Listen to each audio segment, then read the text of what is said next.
માળિયા કેનાલના સમારકામમાં ગેરરીતિના આક્ષેપો સાથે ભાજપમાંથી જ ચૂંટાયેલા તાલુકા પંચાયતના સદસ્યએ ઉચ્ચ કક્ષાએ લેખિતમાં રજૂઆત કરી અને તટસ્થ તપાસ કરી જવાબદાર સામે પગલાંની માંગ કરી છે.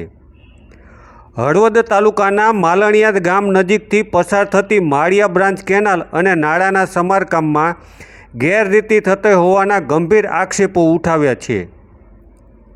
ખાસ નોંધપાત્ર બાબત એ છે કે આ આક્ષેપો કોઈ વિપક્ષી નેતા નહીં પરંતુ માલણિયા તાલુકા પંચાયતમાંથી જ ચૂંટાયેલા ભાજપના તાલુકા પંચાયત સદસ્ય મનસુખભાઈ કણઝરિયા દ્વારા કરવામાં આવી છે. તેમણે સમગ્ર મામલે ઉચ્ચ કક્ષાએ લેખિત રજૂઆત કરી જવાબદાર અધિકારીઓ સામે યોગ્ય કાર્યવાહી કરવાની માંગ કરી છે. તાજેતરમાં પડેલા ભારે વરસાદના પગલે નવા માલણિયાદ અને જૂના માલણિયાદ વચ્ચે આવેલી માળિયા બ્રાન્ચ કેનાલને વ્યાપક પ્રમાણમાં નુકસાન થયું હતું. હાલ સૌરાષ્ટ્ર શાખા નર્મદા વિભાગ દ્વારા કેનાલના નુકસાનગ્રસ્ત ભાગનું સમારકામ હાથ ધરવામાં આવ્યું છે.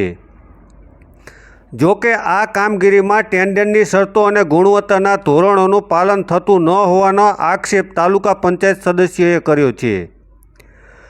રજૂઆતમાં જણાવ્યા મુજબ સમારકામમાં ટેન્ડર મુજબ જરૂરી પ્રમાણમાં પથ્થર, રેતી અને સિમેન્ટનો ઉપયોગ કરવામાં આવતો નથી તેમજ કામગીરીમાં ગુણવત્તા સાથે બાંધછોડ થતી હોવાના આક્ષેપો કરવામાં આવ્યા છે. સરકારી નાણાંની થતી કામગીરીમાં હલકી ગુણવત્તાનું કામ થઈ રહ્યું હોય તો ભવિષ્યમાં ફરી કેનાલને નુકસાન થવાની પણ સંભાવના વ્યક્ત કરવામાં આવી છે.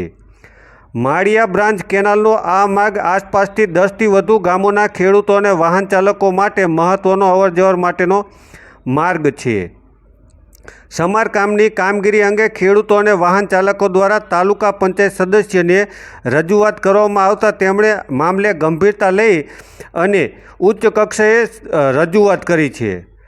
ત્યારે આ અંગે શું કહી રહ્યા છે? મારું નામ તેજસ પટેલ, નાયબ કાર્યપાલક ઇજનેર, સૌરાષ્ટ્ર શાખાની હેડ 2x2A હળવદ.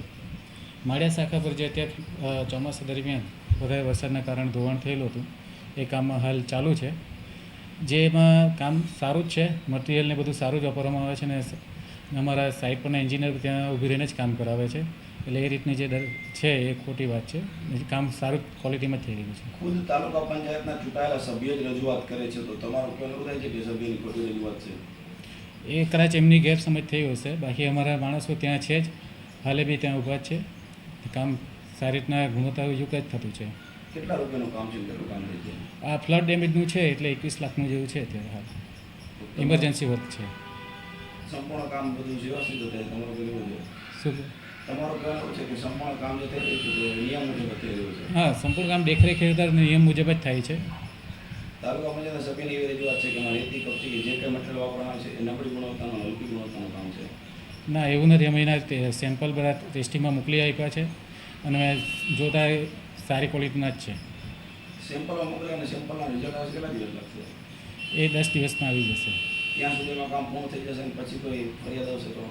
ના, એ કામ અમે જોયું છે ત્યાં સુધી સારી જ છે ક્વોલિટી. એમાં કંઈ એવું લાગતું નથી કે ખરાબ ક્વોલિટી છે. તો પછી આ ભાઈ જે રજૂઆત કરી છે તાલુકા પંચાયતના સભ્યોએ કોઈ કદાચ ખોટી રજૂઆત છે તમારી જોડે શું થયું? એટલે એમને કંઈ ગેરસમજ થઈ એવું લાગે છે. તમારે તેની સાથે કોઈ વાતચીત થઈ છે ખરા? મેં એમને ફોન કર્યો છે પણ એ ફોન નહીં પડતા હાલ. તેમ છતાં અમે એકવાર રૂબરૂ મળીને એમના સાથે વાતચીત કરીશું. કઈ એજન્સી કામ કરી રહી છે? ડીપ બિલ કોણ કરીને છે તમને?